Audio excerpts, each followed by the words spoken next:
Bonjour à tous, ce mois-ci dans Brushing, on vous emmène dans les coulisses de la télé. Découvrez par exemple comment la stratégie multichaîne de TF1 porte ses fruits et qu'est-ce qui vous attend en 2020. C'est le sujet programme du mois. On fera aussi un focus sur LCI et tous ses records d'audience. Au milieu de tout ça, on revient sur le Hug Day, la journée des câlins. C'était mi-janvier et c'était plein d'ondes positives. Et pour terminer, tout pour être incollable sur le Mediamat 2020. Accrochez-vous, c'est parti. Les chaînes en clair du groupe TF1 sont parées pour 2020 après une année 2019 aux multiples records. On a échangé avec Elisabeth Durand, directrice des antennes du groupe TF1, pour percer les secrets d'une stratégie multichaîne efficace. Avec sa stratégie multichaîne affirmée, le groupe TF1 fait un beau bilan de son année 2019. Où est le tapis rouge? C'est valable pour toutes ses antennes, TF1, TMC, TFX, TF1 Série Film, LCI et sur toutes les cibles. Alors oui, on peut dire que le groupe TF1 a fait une belle année en 2019. Sur les femmes, en part d'audience, le groupe a terminé à 32,6%. Sur les 25-49 ans, on est à 29,4%. Et sur des cibles carrément plus jeunes, on est très fiers puisqu'on est à 32,9% sur les 15-24 ans. Donc c'est vrai que c'est une très belle année sur ces cibles clés pour le groupe TF1. En navire amiral, TF1 qui crée toujours l'événement, 84 audiences au compteur du top 100 cette année, et ça, sur tous les genres de programmes. Sachant qu'une des particularités particulièrement fortes et importantes pour TF1 sur ce paysage, c'est qu'elle est la seule capable de réunir plus de 9 millions de téléspectateurs. Et voilà.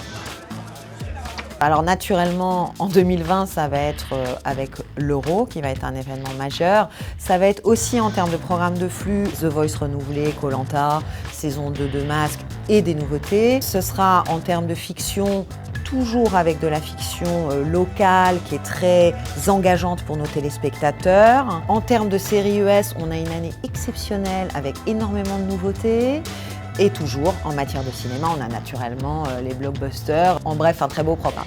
Chez TMC, tout roule. Pour preuve, 1,5 million de personnes tous les soirs devant Quotidien et 40 des 50 meilleures audiences TNT en prime. Aujourd'hui, TMC est leader incontesté en TNT à 3,1% de part d'audience sur les 4+, mais aussi sur cible, sur 25-49 et sur les femmes de moins de 50 ans, on est à près de 4,5%. On va continuer de s'appuyer sur nos émissions phares, une politique de concerts et spectacles, et on va travailler avec des nouveaux talents comme McFly et Carlito par exemple. Sur TFX, on dit Hello aux millennials. La chaîne vise les cibles jeunes et féminines et mise pour ça sur des programmes générationnels et les nouvelles écritures. Ah, c'est pas mal du tout comme spectacle. Sur TFX, on a réussi à égaler sur cible ce qu'on avait fait en 2018.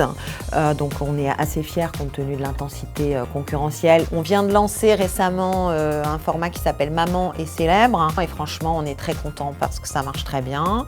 Pour les prime time, le tatouage avec Tattoo Cover, des émissions de coaching avec Cleaners. TF1 Série Film a signé en 2019 sa meilleure année sur cible depuis sa création avec 2,6% de part d'audience sur les femmes de moins de 50 ans. Comme les programmes, le succès se prolonge sur MyTF1.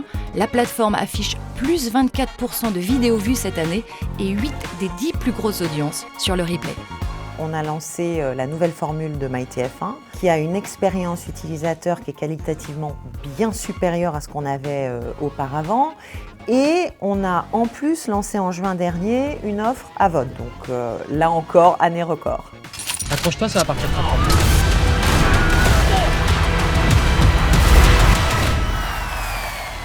Le 21 janvier, c'était le Hug Day, la journée du câlin. TF1 Pub en a profité pour faire un happening plein d'amour en agence avec les personnages de Masked Singer. Regardez. Bonjour, un petit câlin avec moi?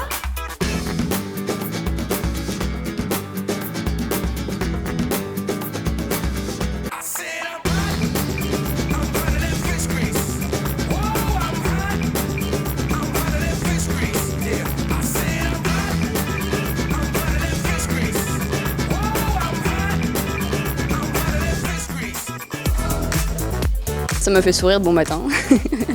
Il fait froid, ça réchauffe un petit peu. En plus, ces câlins, ils sont super, donc...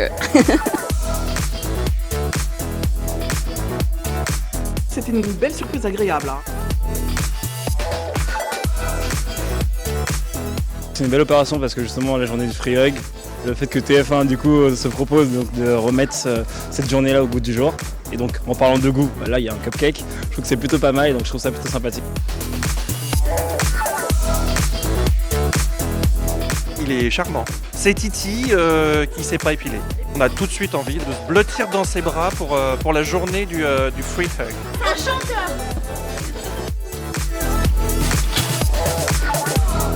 J'ai la meilleure team là.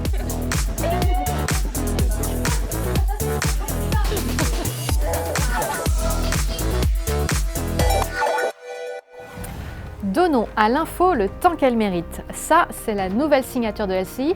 C'est aussi ce qu'on a voulu faire dans Brushing. On vous propose donc de prendre un peu de temps pour parler de la deuxième chaîne info de France. En ce début d'année, LCI peut se réjouir. Bonsoir à tous. Bonjour et bienvenue. Bonjour à tous, bon réveil. Une nouvelle signature, des mois d'actu politique passionnants à l'horizon et surtout un bilan 2019 exceptionnel. Joli cadeau pour les 25 ans de la chaîne. 2019, c'est une année dont on va se souvenir à LCI, puisque c'est l'année, la première fois où LCI a atteint le seuil ô combien symbolique de 1 point de part d'audience sur l'ensemble de l'année, ce qui fait de nous, aujourd'hui, incontestablement la deuxième chaîne d'info avec un écart qui ne cesse de se resserrer avec le leader. LCI signe en effet la plus forte progression des chaînes info sur les 3 cibles prioritaires, plus 27% sur les 4 ans et plus 25% sur les 25-49 ans, et plus 25% sur les ICSP+. Autre succès notable, les soirées événementielles. Voici la grande confrontation. Elles ont permis à la chaîne à chaque fois cette année de se positionner au rang de première chaîne info sur la tranche. Une année record qui s'explique par un positionnement clair et assumé. Alors chaque jour, donnons à l'info le temps qu'elle mérite. Sur LCI, c'est sans doute ce qui explique le succès de l'année 2019. On a pris le temps de se poser les questions, de réunir des opinions divergentes et contradictoires, mais à chaque fois extrêmement légitimes autour des tables. Et là où on se contente de clash, de buzz, de petites phrases, de débats à la va-vite, nous, on donne une demi-heure, 1 heure, 2 heures par moment pour se poser des questions fondamentales. À la fois, on flatte l'esprit, la réflexion, l'intelligence, et puis on augmente notre durée d'écoute. Donc la notion de durée, elle est très importante aujourd'hui dans la façon dont on a de travailler à LCI. Et le temps, LCI va le prendre pour traiter l'enjeu majeur du premier semestre 2020, les municipales. Ah, ça, c'est un rendez-vous évidemment très important parce que LCI, une partie de sa grande signature éditoriale, c'est le débat politique. On s'est distingué là-dessus tout au long de l'année 2019 et on compte à nouveau monter très fortement en puissance là-dessus à l'occasion des municipales, organiser notamment avec David Pujadas et son équipe une grande confrontation avec les principaux candidats parisiens parce que ça va être l'un des enjeux les plus observés de ces élections et puis faire vivre naturellement les débats. Le premier trimestre 2020 va sans doute être très fortement marqué par ces élections et LCI entend y jouer un rôle de première importance. La révolution arrive. En mars, Médiamétrie change la façon de mesurer les audiences pour mieux coller aux usages. Pour tout comprendre, on vous a préparé un récap sur le Mediamat 2020. Le Mediamat 2020 s'annonce comme une révolution. Brushing a dégainé 2 experts en la matière, Florence et Philippe, pour être sûr que vous soyez bien au point sur le sujet. Actuellement, les audiences télé sont mesurées par Médiamétrie via le Mediamat. C'est un panel de 11 500 personnes, soit environ 5 000 foyers, dont on mesure la consommation télé à domicile sur l'écran de télévision. L'objectif de Mediamat 2020, c'est de mesurer la consommation télé, quel que soit l'écran, le player, la localisation, pour avoir une consommation au plus près des usages. On continuera à recevoir tous les matins à 9h les audiences de la veille. Mais au lieu d'avoir uniquement les audiences à domicile, on aura les audiences à domicile et hors domicile. Qui dit une audience plus juste, dit un média planning des campagnes plus précis, au plus proche des usages des Français. Par exemple, je regarde Quotidien dans le bus. Ces audiences-là n'étaient pas jusqu'ici agrégées, elles vont l'être. Et pour les marques, c'est l'occasion d'aller chercher peut-être des écrans pubs qui correspondent mieux à leur cible et qui correspondent mieux à leurs objectifs de campagne. On estime que cela permettra d'intégrer 5% d'audience supplémentaires et jusqu'à 10% sur certaines cibles commerciales. Par exemple, les jeunes, les CSP+, etc. etc. Actuellement, la consommation télé quotidienne est de 3h30 et on estime que le projet Mediamat 2020 va apporter de 10 à 15 minutes supplémentaires. La mesure d'audience, elle est granulaire, elle est tous les jours, elle est dispensée par un tiers. Ce ne sont pas les chaînes qui proposent leurs audiences, c'est Médiamétrie qui les mesure, et selon une méthodologie qui est transparente et auditée. Tout cela, c'est conforme aux exigences légitimes des annonceurs qu'ils ont exprimées au travers du WFA, leur association mondiale. La première étape aura lieu à partir du 30 mars 2020 avec l'intégration des audiences hors domicile et en mobilité. La deuxième étape aura lieu courant 2021 et visera à intégrer les audiences sur les écrans internet à domicile. Janvier a commencé très fort, février devrait garder le rythme. Gardez-vous aussi le rythme en écoutant notre playlist et en suivant nos actus sur les réseaux. À très vite.